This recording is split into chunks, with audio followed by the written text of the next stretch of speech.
One nation one election का अर्थ होता है लोकसभा और विधानसभा का चुनाव एक साथ कराना। अगर हम देखें, ये कॉन्सेप्ट हमारे भारत के लिए नया नहीं है। 1951 से 1967 तक जितने भी चुनाव कराए गए भारत में वो एक साथ ही कराए गए, लेकिन 1968 और 69 में कुछ स्टेट असेंबलीज डिसॉल्व होने के कारण ये साइकिल डिसरप्ट हो गए और 1970 में लोकसभा स्वयं डिसॉल्व हो गई, जिसके कारण 1971 में फ्रेश इलेक्शन कराने पड़े। तो ये कारण था हमारा साइकिल डिसरप्ट होने का। अगर वन नेशन वन इलेक्शन लागू होता है तो ये हमारे देश के हित में है, क्योंकि इससे गवर्नेंस इंप्रूव होती है।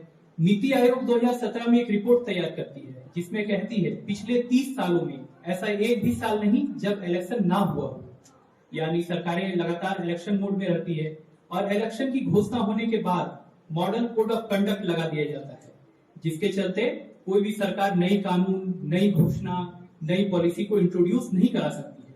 और इसमें एक और बात होता है, अगर इलेक्शन कंडक्ट होती है तो उसके 9 से 10 लाख पोलिंग स्टेशन चाहिए और 9 से 10 लाख पोलिंग स्टेशन के लिए इलेक्शन कमीशन के पास इतने स्टाफ नहीं है कि वो कंडक्ट करा ले, जिसके चलते विभिन्न अलग सरकारी कार्यालयों से सरकारी कर्मचारी को लिया जाता है, जिसमें टीचर्स रहते हैं और सिक्योरिटी फोर्सेस भी रहते हैं, जो कि इलेक्शन के पहले और इलेक्शन के बाद बुलाए जाते हैं।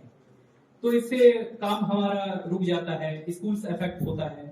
और अभी जैसे हम लोग देखें, लोकसभा का अलग वोटर लिस्ट है और विधानसभा का अलग। तो अगर एक राष्ट्र एक नागरिकता तो 2 वोटर लिस्ट क्यों?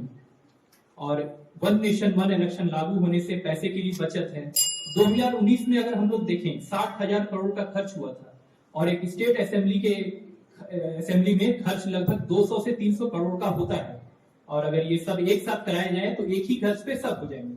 वन नेशन वन इलेक्शन एक दूरदर्शी विचार है जो हमारे देश के डेवलपमेंट में और एडमिनिस्ट्रेटिव रिफॉर्म्स के लिए बहुत महत्वपूर्ण है।